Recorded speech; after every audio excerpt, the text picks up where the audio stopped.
Bienvenido. Es momento de escuchar un mensaje de la palabra de Dios para ti, a través de nuestro culto de adoración en Radio Fuente de Vida. Pero se acerca el tiempo. De hecho, ya ha llegado, cuando los verdaderos adoradores adorarán al Padre en espíritu y en verdad. El Padre busca personas que lo adoren de esa manera. Juan 4:23. Comenzamos. Tu gracia recibí, dulzura y luz. Yo nunca merecí tanto amor. Mi vida renació, se iluminó, de la sombra pasé a la luz.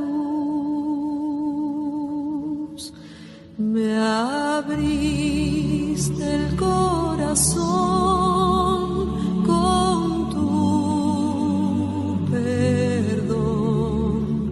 Mi pecho se inflamó en el ardor con que tu gracia, Señor, mi dolor curó. Ya nunca tuve más temor. Tardamos en captar el mensaje de amor que tú enseñaste en la cruz. 2000 años de error, 20 siglos de horror, y la verdad triunfó. Por fin la humanidad recapacitó y un canto de hermandad entonó. El sol nos guió, de la tierra brotó la oración de unidad.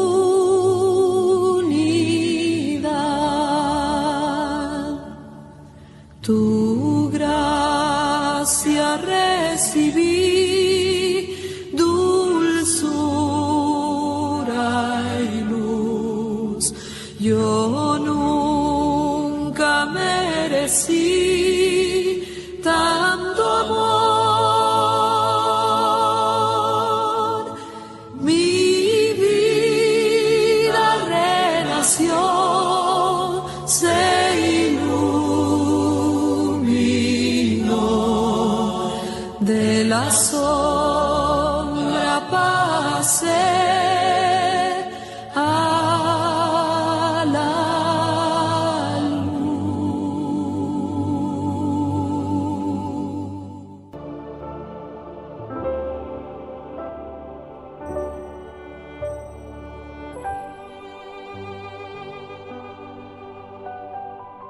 Orar, mis amados hermanos, dando gracias a Dios por todo. Amado Padre, agradecemos a ti, Señor. Tus misericordias para con nosotros son innumerables, Señor. Espíritu Santo, trae en nuestra memoria, Señor, cada acto de bondad inmerecida, Señor, que por Cristo Jesús ahora tenemos, Señor. Danos, amado Señor, buena memoria, Señor, de todas aquellas cosas por las cuales nosotros, amado Señor, clamábamos y pedíamos una y otra vez, insistentemente, hasta que tú respondiste con gran amor, Señor. Danos buena memoria también de nuestros pecados que has pasado por alto, amado Señor, habiéndolos cobrado nuestro Salvador Jesucristo. Te pido, Padre Santo, que hoy todos aquí, Señor, sintamos, Señor, el mismo, Señor, pensamiento, el deseo de adorarte, Señor, de estar agradecidos contigo por tus, Señor, misericordias. Gracias, mi Dios amado, por lo que nos has dado, tanto bueno como malo. Gracias, mi Dios bendito, también, Señor, porque en tu inmensa bondad, mi Dios bendito, nos has concedido llegar hasta hoy con bien, sujetos, amado Señor, a nuestra esperanza, reconociendo cada día más nuestro pecado, Señor, y también, amado Señor, teniendo, Señor, plena certidumbre de fe del perdón que hay en Cristo Jesús. Agradezco, mi Dios, por la iglesia, que hoy se da, Señor, el tiempo para poder estar aquí, Señor, entre nosotros, Señor, y poder adorarte juntos. Gracias porque han dejado de lado, Señor, las cosas que, Señor amado, no son eternas, y buscarte, Señor. Venimos por buscar de ti, Señor. Ese es el deseo de nuestro corazón, escuchar tu palabra y deleitarnos en tu palabra, habiéndola entendido, decir amén, y también, amado Señor, siendo prudentes conforme a tu llamado, Señor, edificar nuestras casas sobre un fundamento firme, para que cuando la tormenta llegue, el río golpee, los vientos soplen, permanezcamos firmes y fieles, amado Señor. Pero sobre todo, gracias por Cristo, el Rey, el Señor, el Salvador, el Libertador. Gracias, mi Dios bendito, por tu amor, por tu bondad, por tu misericordia y por la esperanza que tenemos, que es segura, esa que es incorruptible, inmarcesible. Señor, es esta promesa, amado Señor, que nos has hecho de reservarnos ya, Señor, algo, Señor, en tu reino, un hogar, una morada eterna en donde vamos a gozar de ti, mi Dios, para siempre en la faz de Cristo, nuestro Salvador. Damos gracias por todo y en todo, dándote a ti la honra, la gloria y la alabanza, Señor. Sabes de mi debilidad y mi necesidad de ti, Señor. Obra en los corazones, Señor, de tu iglesia, edificándolos en Cristo, y obra también, Señor, en los corazones de piedra que aún no han entendido el Evangelio, para que hoy pueda quedar claro, Señor, y si es tu voluntad, salgan salvos de aquí, Señor, o pronto les llames para que disfruten de la comunión contigo y de lo que es servirte, Señor. Bendice, amado Señor, lo que hoy hicimos, Señor amado, la elección de nuestros nuevos diáconos, amado Señor. Te ruego, Padre Santo, Señor, para que en el temor, amado Señor, de ti seamos sabios y seamos bíblicos al momento de la elección, y que ninguno que sea llamado, amado Señor, pueda, Señor bendito, ser inútil en lo que tú le has llamado, sino por el contrario, Señor, habiendo sido probados antes, ellos ejerzan el ministerio, Señor, con temor. Gracias por todo, en Cristo oramos, amén y amén. Dice la palabra del Señor, hermanos, ahí en el Salmo 8, el hacer tu voluntad, Dios mío, me ha agradado, y tu ley está en medio de mí. He anunciado justicia en grande congregación, y he aquí no refrené mis labios. Jehová, tú lo sabes. No encubrí tu justicia dentro de mi corazón, y he publicado tu fidelidad y tu salvación. No oculté tu misericordia y tu verdad en grande asamblea. Jehová, Señor, no retengas de mí tus misericordias, tu misericordia y tu verdad me guarden siempre, porque me han rodeado males sin número, me han alcanzado mis maldades y no puedo levantar la vista, se han aumentado más que los cabellos de mi cabeza. ¡Wow! Y mi corazón me falla. Quieras, oh Jehová, librarme, Jehová, apresúrate a socorrerme. Sean avergonzados y confundidos a una los que buscan mi vida para destruirla. Vuelvan atrás y avergüéncense. Sean asolados en pago de su afrenta los que me dicen, ¡Ea, ea! Amén. Hermanos, estamos viendo la vida de David, pero también en parte vemos la vida de Cristo.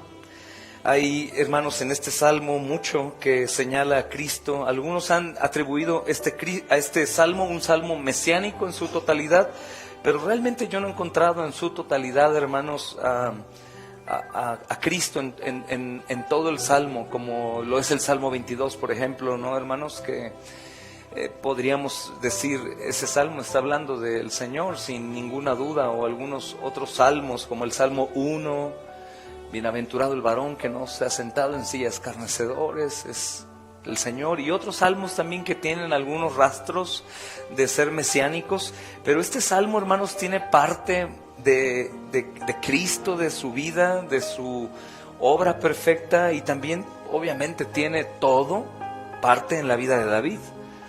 En este caso estamos diciendo que no es un salmo profético en su totalidad de la vida de Cristo, pero sí incluye muchas porciones, hermanos, en donde nosotros podemos entender que es Cristo. De hecho, yo he titulado este salmo, hermanos, y perdón porque usé ahí una lengua extraña, Maximus Peccatorum, y dirán, este hermano ya está empezando con la ortodoxia que estamos nosotros de pronto con la modernidad del nuevo reformado tan ortodoxo que deja de ser ortopráctico. Pero lo titulé el mayor de los pecados. Ese es el significado, hermanos, Maximus Peccatorum. Peccatorum, niños, se escribe con doble C y termina con M. Peccatorum, Maximus Peccatorum, el mayor de los pecados. No es el mayor pecador, como algunos creyeran, es el mayor de los pecados. Y tendré que avanzar un poco para poder entender qué es lo que el Salmo dice, para que yo pueda titular este Salmo así, hermanos, porque la Escritura señala y me da pie a poder poner este título, hermanos, como encabezado del sermón que hoy vamos a tener. Pero quisiera que antes de ir al verso, hermanos, 9, meditemos un poco solamente en la vida de David. Hermanos, cuando dice en el verso 8, el hacer tu voluntad, Dios mío, me ha agradado. Y quiero primeramente hablar de la vida de David, porque David es el sujeto principal en esta ocasión, hermanos, y el primario en cuanto a tiempo, historia y acontecimiento, ¿ok? Aunque obviamente preeminencia siempre la tiene Cristo, sobre todo siempre Cristo, Cristo, Cristo, Cristo, pero también está David ahí, hermanos, y David está padeciendo lo que está narrando. No está narrando únicamente la obra de Cristo y él estando en su cama tranquilamente, sino él está narrando cosas que a él le están pasando, que son sombras de las cosas que a Cristo le han de acontecer. Pero hay una vida aquí, una vida como la nuestra. Porque aunque se dice, bueno, David es mayor que nosotros porque David tenía un corazón conforme a Dios. Bueno, si tú eres cristiano tienes un corazón conforme a Dios. Y luego dirías, bueno, David es ungido. Bueno, si eres cristiano tú también eres ungido.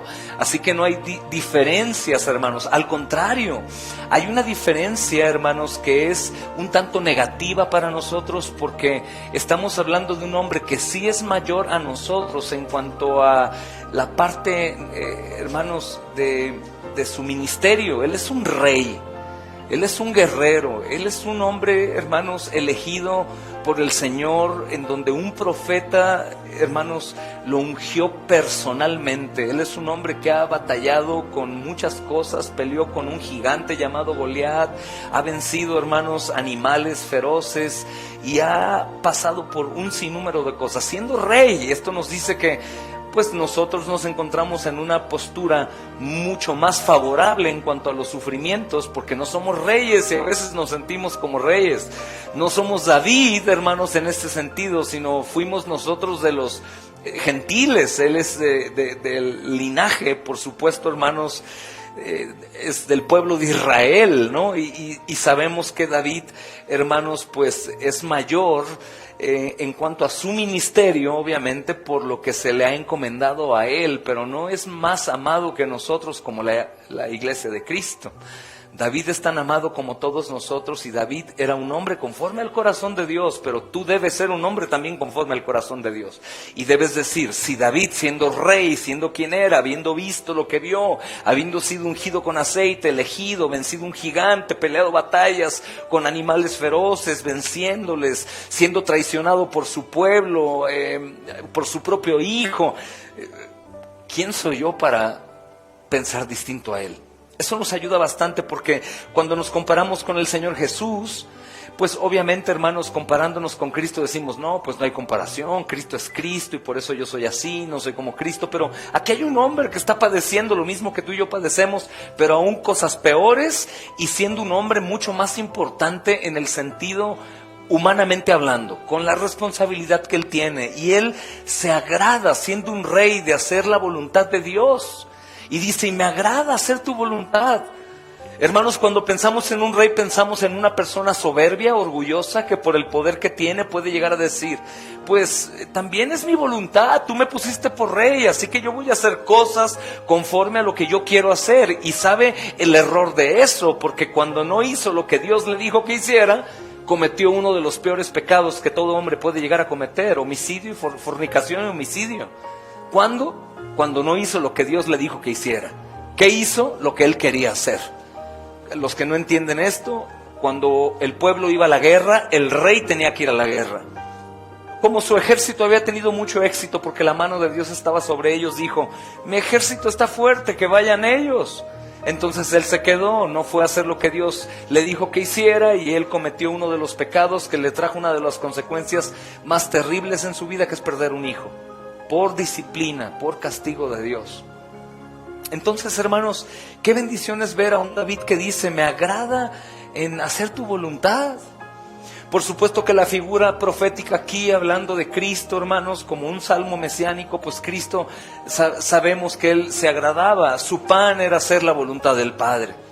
Pero este hombre llamado David, hermanos, y nuevamente en un sentido mucho menor que el de Cristo, hermanos, es cierto que David era el hombre conforme al corazón de Dios, y todo cristiano es un hombre o una mujer, que cuando diga hombre, inclúyete, hermana, y cuando diga hermanos, incluyanse, hermanas, no pongan arroba.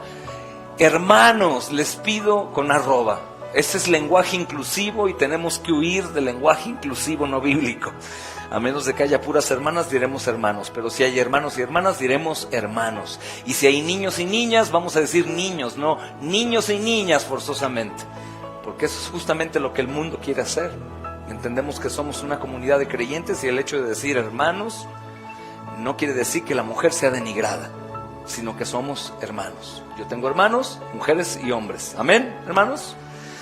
Entonces dice, hermanos, el salmista que se agrada, y es un hombre como los creyentes que son conforme al corazón de Dios. Recibimos un corazón nuevo, dice el profeta Jeremías, Ezequiel, que nosotros tenemos un nuevo corazón que Dios nos dio. Sin embargo, hermanos, cualquier cumplimiento de esto, David es la pálida sombra, hermanos, del cumplimiento asombroso que Cristo llevó, el gran hijo de David. Cuando niños escuchen a Jesús como hijo de David, acuérdense que es del linaje en la carne, viene de David, por eso se le llama el hijo de David, o también se le llama el hijo del hombre por el profeta Daniel. El hijo de David es Cristo también, no porque sea su hijo, hermanos, directo, sino porque viene del linaje de David en la carne. Entonces, hermanos, Jesús el Mesías dijo que el hacer la voluntad de Dios era para él tan necesario y delicioso como la comida. Juan 4:34 deja dicho eso. Y nosotros podemos, hermanos, pensar en Jesús, ¿no?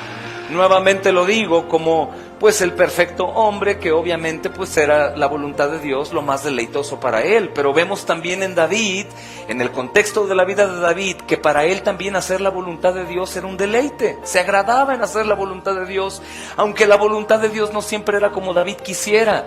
Y eso es lo que a nosotros nos sucede. No nos agrada la voluntad de Dios, busco hacer mi voluntad, ¿y sabes qué cosecho al final? Hermanos, muerte, calamidad, tribulación, estoy peor que como estaba antes. Y al final, mi diagnóstico cuando el Señor me trae de vuelta es, eso te pasó por hacer tu voluntad y no la de Dios. Esto no quiere decir que cuando hagamos la voluntad de Dios, hermanos, no nos vaya a ir mal o no hayan tribulaciones, al contrario. Yo creo que entre la iglesia más crezca en conocimiento de Dios y sea más bíblica y sea más piadosa, más va a padecer en un mundo que va en contra de todo lo que se llama Dios. Y no únicamente de padecimientos en la carne como enfermedades y hijos perdidos y estas cosas que nos duelen, sino padecimientos en contra del mundo. El mundo va a enemistarse contigo porque aborreció a Cristo, y a ti también te va a aborrecer entre más piadoso seas. Recuerden que el que quiera vivir piadosamente también tendrá que ¿qué? Por lo tanto, también es una buena alarma de cuando yo no padezco por Cristo. Estoy bien con todo el mundo. Hablo con el mundo, me visto como el mundo, estoy con el mundo, me gozo con el mundo, escucho lo del mundo. Pues por supuesto que no padezco, hermanos.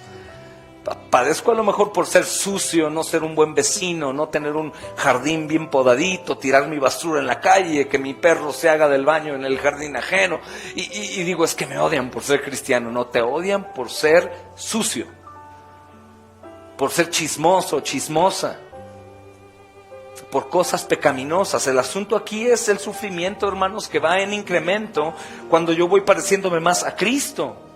Cuando la palabra va siendo morada en mi corazón, porque yo soy tierra fértil, la recibo y me estoy santificando. Claro que es una obra que el Espíritu Santo hace, pero tanto la Biblia habla de que Él circuncida mi corazón, como también yo circuncido mi corazón. La Biblia habla de Él nos santifica, pero también santifíquense ustedes mismos.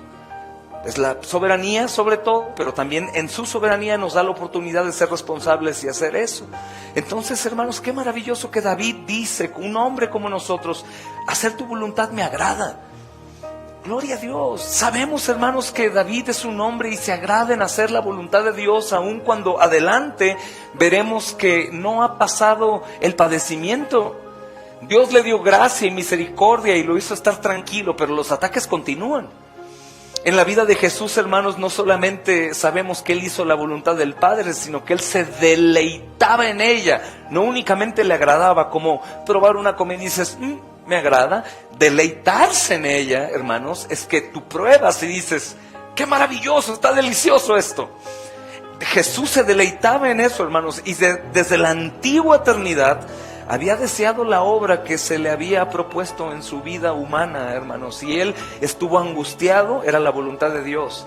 Estuvo quebrantado, era la voluntad de Dios. Estuvo odiado, era la voluntad de Dios.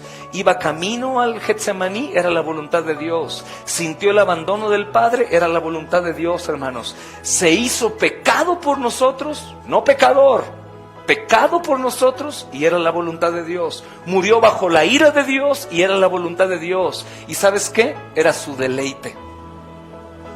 Era su deleite. A pesar de todo eso, hermanos, angustiado hasta que alcanzó, hermanos, el bautismo de agonía. El bautismo de agonía en el que magnificó la ley, sobrepasó todo sacrificio, hermanos. Incluso, hermanos, en el mismo Getsemaní, Él eligió la voluntad del Padre y dejó al lado la suya. Él sabía lo que venía y no era únicamente la cruz con ese Cristo crucificado que a muchos les dan ganas de llorar. Eso no es nada, hermanos. Ese no es el Cristo, ese es un actor pagano. Cristo no recibió solo los azotes en la carne, sino lo peor era la ira de Dios sobre Él, y Él dijo, está bien, Señor, que sea tu voluntad. No hubo ni un gramo de desobediencia. El hecho de saber el peso que viene sobre Él le daba, hermanos, por supuesto, la autoridad de decir, Señor, tú eres Dios, podrás hacer otra cosa. Sé que no, Señor, sea tu voluntad hecha, pero yo sé lo que va a suceder.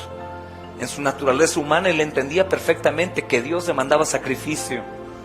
Esas expresiones nos siguen hablando de la naturaleza humana de Jesús.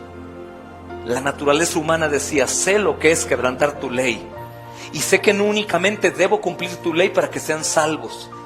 La ley moral, debo obedecer la ley ceremonial y debo obedecer la ley sacrificial. Debe de haber derramamiento de sangre. Y mi sangre va a ser derramada.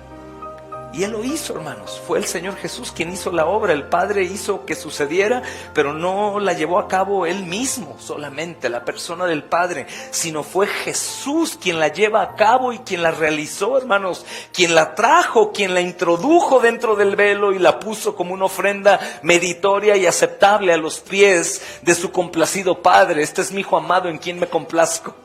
Y aún la complacencia del Padre al ver a su Hijo victorioso, hermanos. Esto es maravilloso porque nos ayuda a diferenciar muy bien las tres personas de la Trinidad. Recuerden que Jesús el Padre no se hace Padre cuando el Hijo nace de María. El Hijo que está en María ya era Dios desde que está en el vientre.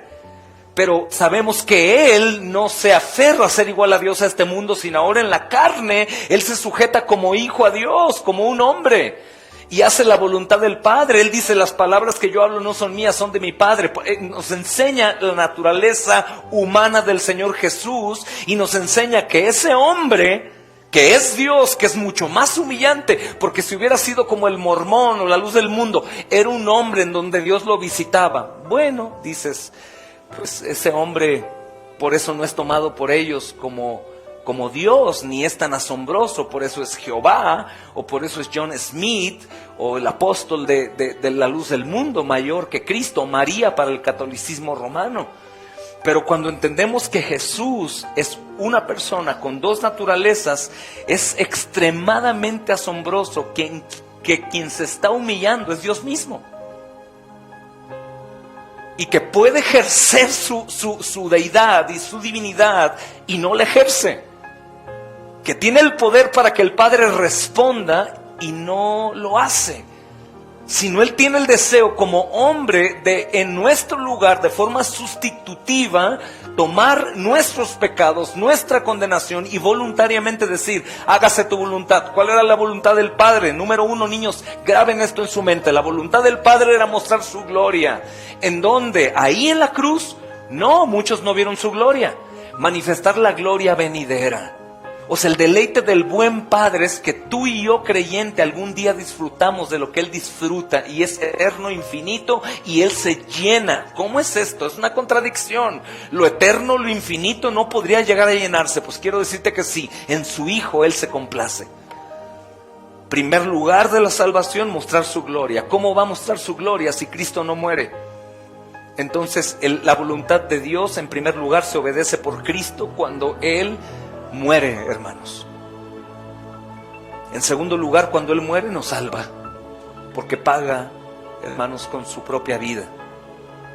Y no es ni necesario, hermanos, que nosotros intentemos tratar de tener otra interpretación, que no la encontraremos de forma correcta. Nos vamos a desviar y vamos a olvidar. Algunos creeremos, no, es que en la cruz, como Dios no muere, Dios se va de Cristo y deja al puro hombre ahí. Jamás, hermanos. Jesús jamás dejó de ser hombre y Dios, nunca.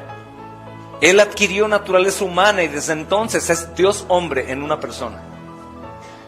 Y al adquirir la naturaleza humana, Él hermanos, obviamente debe de someterse al Padre siempre. Y hoy escucharemos una de las cosas más asombrosas que sucederán en el cielo, hermanos, con toda seguridad, porque sabemos cuál es la labor de Adán en el paraíso. ¿Cuál es la labor de Adán en el paraíso antes de fallar? Gobernar, guiar, poner nombre a todo y hacer todo para la gloria del Padre. ¿Cuál es la labor del segundo Adán? La misma, pero ahora en perfección. Entonces, hermanos, no podemos hacer nosotros absolutamente nada de lo que ya está hecho, y no podríamos hacer nada, hermanos, que Jesús llevó a cabo, porque nosotros no somos capaces ni perfectos para poderlo hacer. Tenía que ser ese Cordero perfecto el que se deleitaba, no únicamente se agradaba, sino se deleitaba en hacer la voluntad de Dios. Y Él dice, tu ley está en medio de mi corazón. ¿Cuál ley? Ley moral, ley sacrificial y ley ceremonial. Esas son las tres leyes que el Señor cumple cabalmente, absolutamente. Porque algunos han creído que porque Jesús obedeció los mandamientos de Moisés es salvo. No, hermanos, la obediencia no venía por obedecer los mandamientos morales de Dios. Perdóname, el perdón no venía por eso. El perdón venía por derramamiento de sangre. Pero Él cumplió la ley moral, Él cumplió la ley ceremonial y Él cumplió la ley del sacrificio que Dios pedía, derramamiento de sangre de un cordero perfecto. Nunca lo hubo, ni animal ni hombre que fuera perfecto, sino solamente el Señor.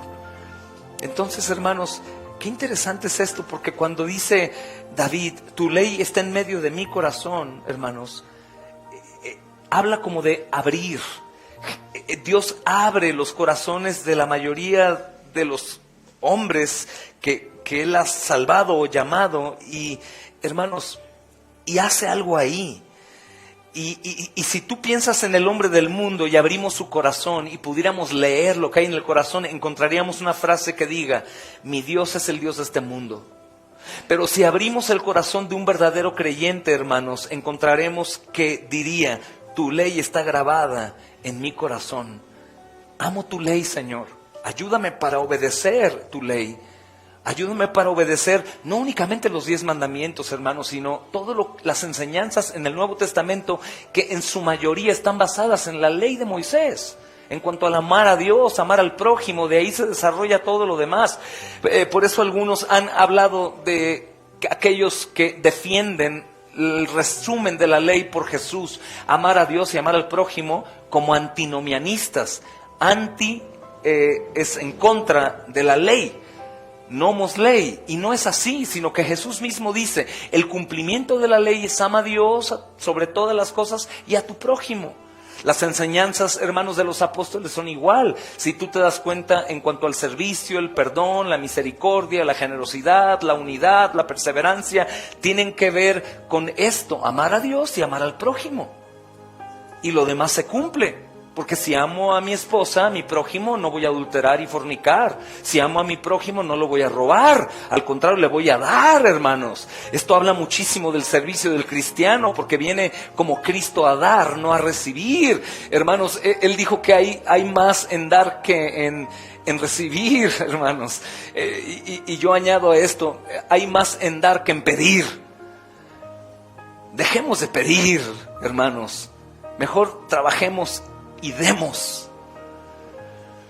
El Señor se encarga de todo lo que es de los justos. Hermanos, en mi corazón tiene que estar abierto, como aquella historia de un niño muy conmovedora que decía, el doctor le pregunta y le dice a ese niño creyente, un niño salvo, como de unos 13 años, y lo opera corazón abierto, es una historia real, ¿no? Y le dice al niño: ¿sabes lo que voy a hacerte? Sí, me va a operar mi corazón. ¿Y sabes qué voy a hacer? Sí, lo voy a abrir. Y ¿sabes lo que voy a encontrar yo ahí, verdad? Sí. ¿Qué vas a encontrar? A Jesús, le dijo el niño. Es lo que vas a encontrar ahí, a Cristo. Hermanos, el Dios de este mundo presente habita en el corazón del mundo. El Dios trino habita en el corazón del creyente. Y es por eso que el creyente debe deleitarse en la ley del Señor. Si tú no te deleitas en las cosas del Señor, hay una evidencia de que algo no está yendo bien. Puede que ya estés en el camino, pero puede que estés en el camino aún sin llegar. No has cruzado, como dice el estudio que tenemos con los niños del progreso del peregrino, que espero que los padres estén ayudándolos. No has cruzado el río para la ciudad celestial. Ahí existe la posibilidad de apostasía, en donde tú te retractas, habiendo ya llegado, pero no entrado. Es ahí en donde tú te debes de preguntar: ¿yo me deleito en la ley de Dios? ¿Yo me deleito en realidad en lo que Dios me dice? ¿Yo me deleito en la comunidad de la iglesia? ¿Me deleito en el canto? ¿Me deleito en la palabra? ¿Me deleito en la obediencia? ¿Me gozo cuando venzo la tentación? ¿Me compunjo cuando peco y voy al arrepentimiento y me deleito en el perdón? ¿Me deleito en servir sin pedir nada a cambio? ¿Me deleito en trabajar duramente para ayudar a mis hermanos? ¿Me deleito en las cosas que Jesús se deleitaba? Si mi respuesta es no, entonces debo examinar mi fe, no sea que esté reprobado. Porque el Señor, hermanos, está diciendo que un hombre que tiene fe en Dios está lleno en su corazón del deseo de obedecerlo.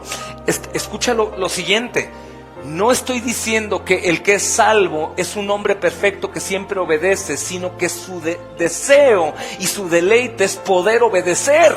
Y es por eso que cuando el cristiano, el salvo genuino, peca o está haciendo cosas que sabe que Jesús no hace o no haría o no hizo, se siente mal. Y es por eso cuando la iglesia se da cuenta de alguien que lleva tiempo, pero vemos rastros de que su vida no está deleitándose en las cosas de Dios, sino en las cosas del mundo. Puede que tenga un conocimiento súper ortodoxo, hermanos. Hoy hay una raíz nueva, porque es nueva, y no voy a decir la denominación, pero ellos se consideran reformados, que están, hermanos, ellos aparentemente son muy ortodoxos. Usan lentes, grandes barbas en su mayoría. Qué bueno que yo soy lampiño y no me sale, pero me gustaría tener una barba como la de Alan. Pero ellos están en su foto de perfil de sus redes sociales con una cerveza de barril y un puro, ¿no? O fumando marihuana, ¿no? Y luego dice, solo gracias, solo escritura, solo gracias, solo fe, solo Cristo, solo a Dios sea la gloria. Somos reformados. Caramba. Por favor, hermanos, ¿qué tiene que ver la modernidad de este mundo y las cosas del mundo con las cosas de Dios? ¿Qué tiene en relación el cuerpo de una ramera con el cuerpo de Cristo? ¿Qué tiene en relación las tinieblas con la luz? ¿Qué tiene en relación, hermanos, lo que hacen los hombres para llamar la atención de los hombres con lo que hace Cristo, que no llamaba la atención de los hombres, sino todo lo contrario? Llamaba a los hombres, mis amados hermanos, a Él, para que pudieran poner la atención en las cosas de Dios y no en las cosas del mundo. Entonces, hermanos, si tu ley, la ley de Dios está en medio de tu corazón, no únicamente, hermano, estás buscando obedecer a Dios de una manera, si no lo hago, ¿qué pasa? Si no voy, ¿qué dicen? Si no voy a una reunión, me van a decir que soy no cumplo a mi promesa. No, es un deleite, es un agrado, es algo como algunos de ustedes han dicho acercándose conmigo. Hermano, estoy esperando el domingo toda la semana. Estoy esperando el miércoles para escuchar los salmos. Hermano, estoy repartiendo tratados con gozo, no por imposición, para que vean que estoy haciéndolo. No, tengo el deleite en mi vida de hacerlo, eso en todo momento. Por eso, hermanos, algunos de nosotros tenemos muchas complicaciones en asistir a familias o a grupos de amigos no cristianos y estar con ellos, porque al menos sé que no me van a soportar por mucho tiempo. Porque no me coludo entre ellos para pasarla con ellos. No, si estoy ahí es porque el Señor quiere que haga algo ahí. Y es mi deleite hacerlo. Y es más, es mi deleite que les caiga mal. ¿Por qué? Porque si les caigo mal es porque me aborrecen, porque a Cristo lo aborrecieron. Que si escuchamos algo antisonante a los oídos santos de Cristo, de inmediato, hermano, amigo, esto está terrible. Y obviamente me habla de tu corazón. Si tú hoy mueres, tú vas al infierno. No es fácil sacar a balcón los trapitos sucios que salen por la boca de un corazón lleno de maldad. Pero el deleitarnos en el Señor, hermanos, es no callarnos también. Justamente este es el contexto. A continuación vemos el verso 9, lo que dice, hermanos: he anunciado justicia en grande congregación. He aquí no refrené mis labios. ¿Te das cuenta? Que el deleitarse en la ley de Dios no únicamente es deleitarme o gozarme en la ley, sino también dar testimonio del Señor.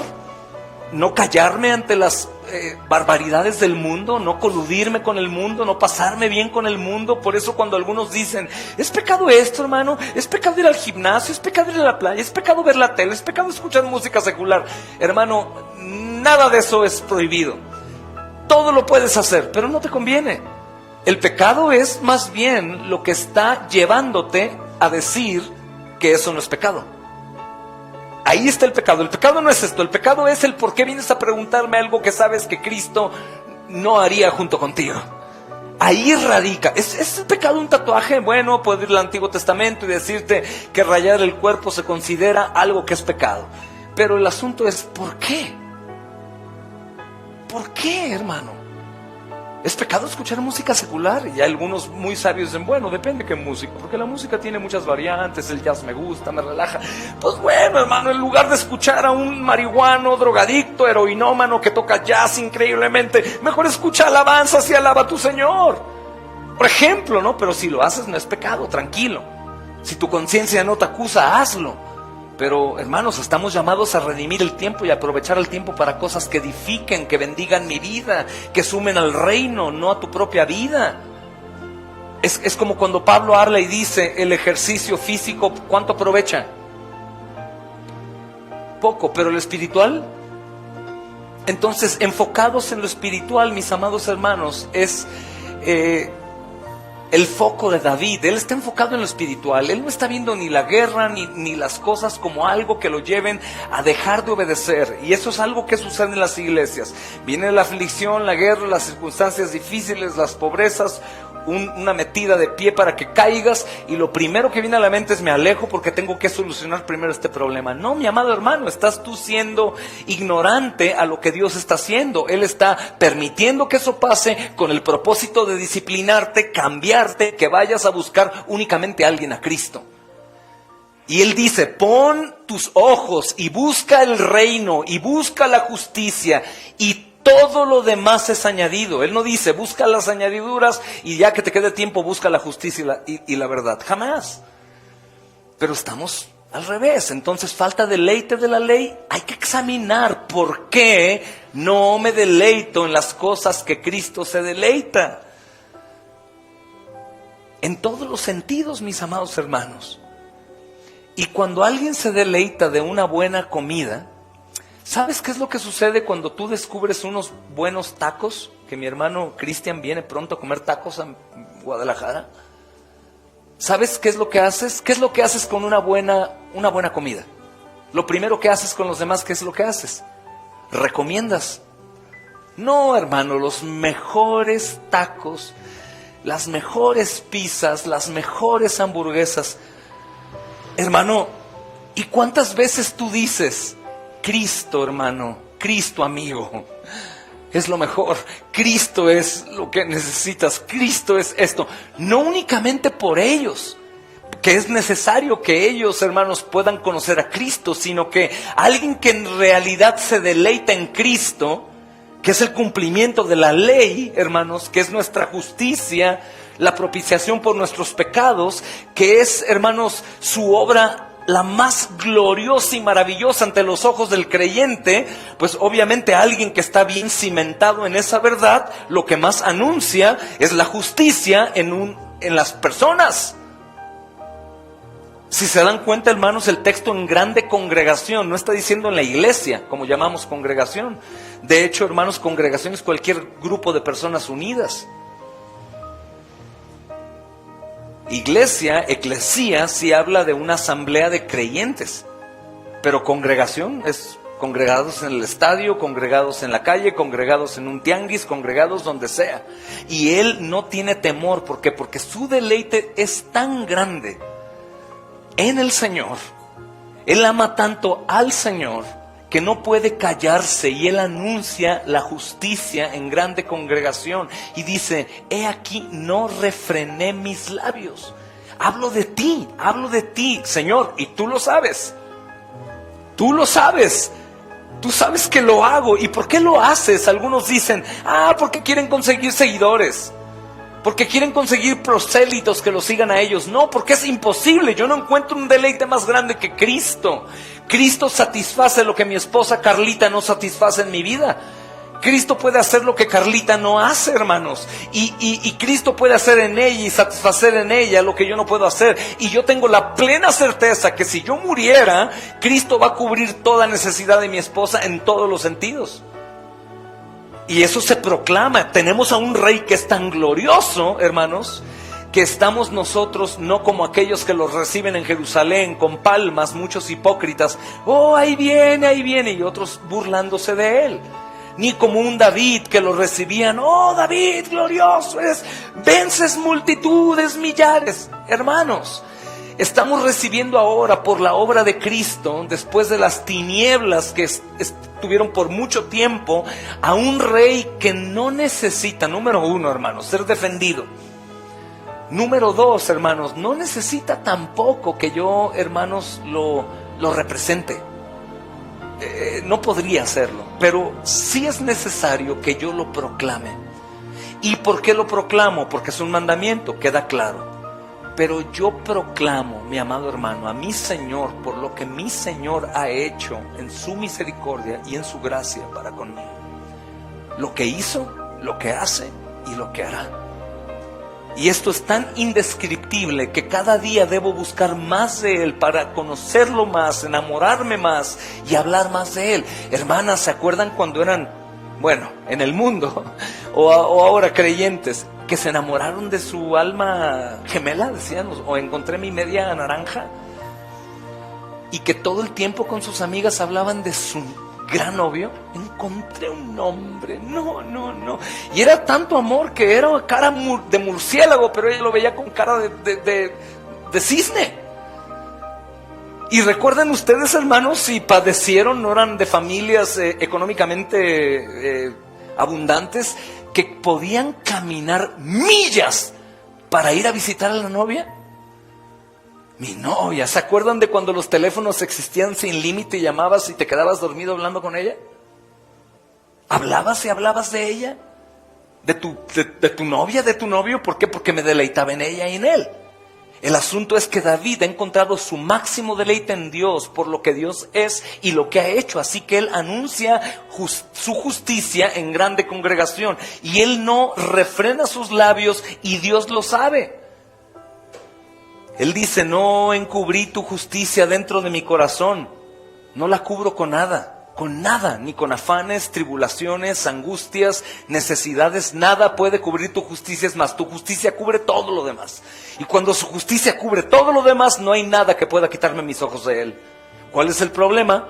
Cuando su justicia, que es lo que consigue en la cruz, la obra que hizo ahí y su resurrección, se empieza a hacer pequeña y todo lo demás lo cubre.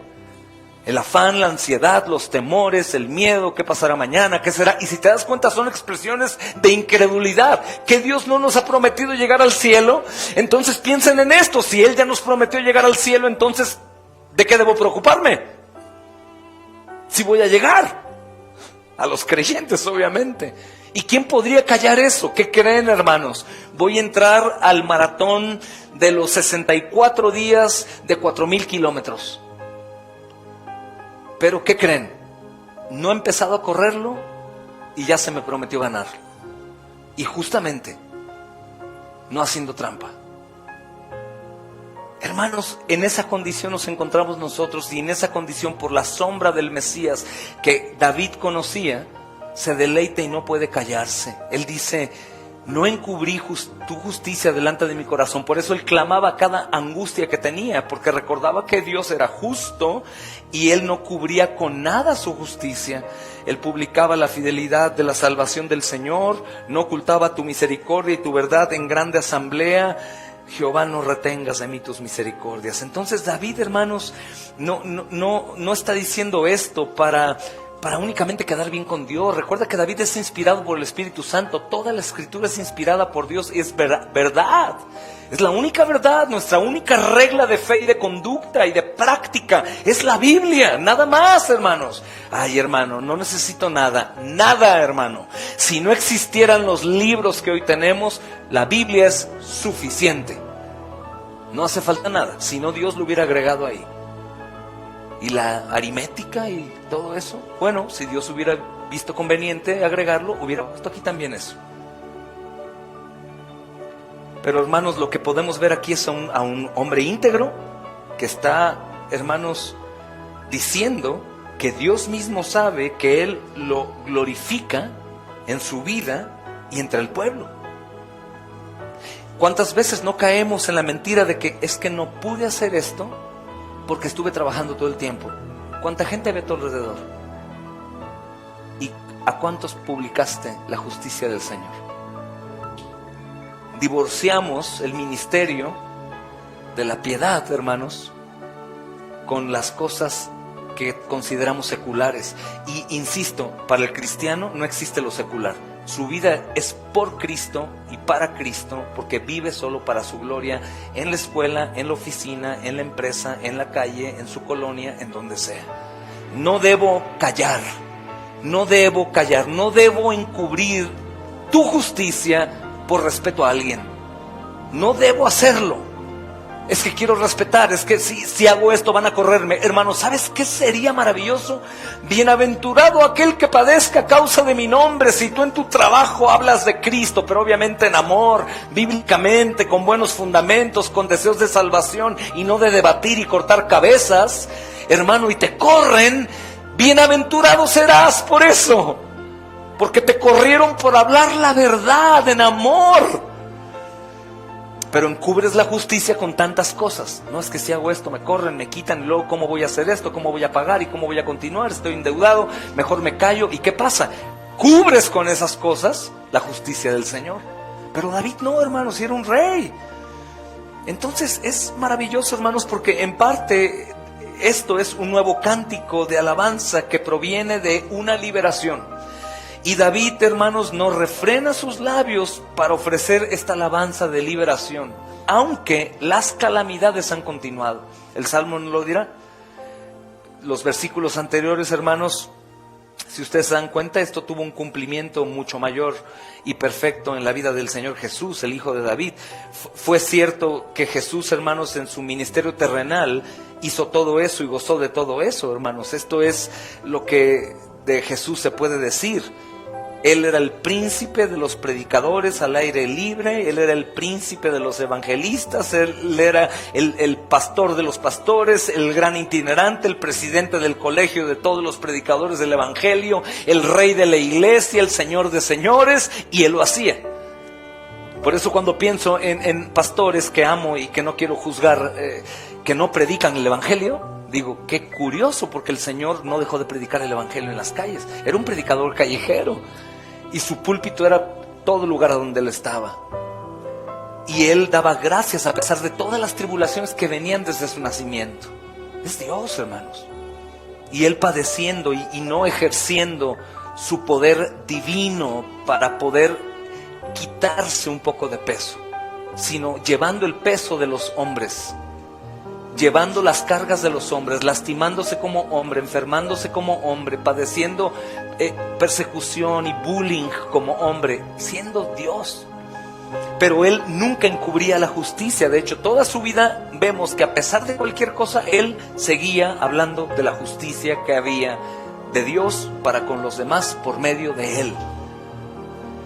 Y también es cierto, hermanos, que el Señor Jesús en la eternidad por venir hará algo maravilloso, hermanos. El Señor es verdad, y en medio de la congregación va a alabar. Si ustedes van a los 12, hermanos, que es un acontecimiento, hermanos, futuro, y recuerden que Hebreos es una de las porciones más maravillosas para poder entender que Jesús es más que todo y que todos, hermanos. Vemos que en este precioso pasaje, hermanos, dice el cumplimiento del Salmo 22:2. Y en Hebreos, anoten ese texto, niños, que es una joya, 2:12, dice el Señor: anunciaré tu nombre a mis hermanos, en medio de la congregación cantaré himnos. El Salmo 22:22, hermanos, está obviamente Jesús ausente en carne, pero es persistente y eterno, por supuesto, y es un salmo mesiánico. Y dice también el Salmo 22:22, hablaré de tu nombre a mis hermanos, en medio de la congregación te alabaré. Esto es increíble, hermanos, para mí, porque algo extraordinario. El pensar, hermanos, que hemos estado citando mucho, primero a los Corintios 15, posterior a la trata de lo que está tratando la resurrección, cuando en aquel día el Señor entregue el reino al Padre. Él es el pastor. ¿Y sabes qué será, hermanos? Según lo que la Escritura dice, guiando a su pueblo, llevará a su pueblo como el líder de alabanza a alabar al Dios el Padre. Porque Él no se va a despojar de su naturaleza humana que Él adquirió.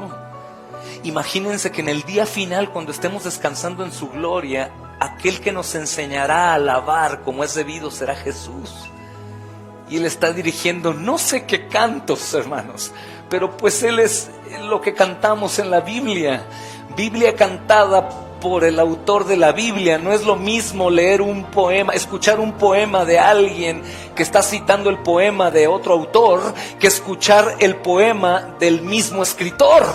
Entonces escucharemos las alabanzas del mismo Verbo encarnado dirigiendo a toda la iglesia para alabar al Padre. Y tú dirías, pero ¿por qué Jesús tiene que alabar al Padre si Él mismo es Dios? Porque adquirió una naturaleza humana para que su humillación, hermanos, sea un recordatorio nuestro por la eternidad. Por toda la eternidad veremos a Dios encarnado. Y ese Dios encarnado, Padre, yo debo de ser el Adán perfecto que va a rendirte a ti alabanza por la eternidad, siendo Dios mismo, la segunda persona de la Trinidad, guiando al pueblo a alabar al Padre por la eternidad.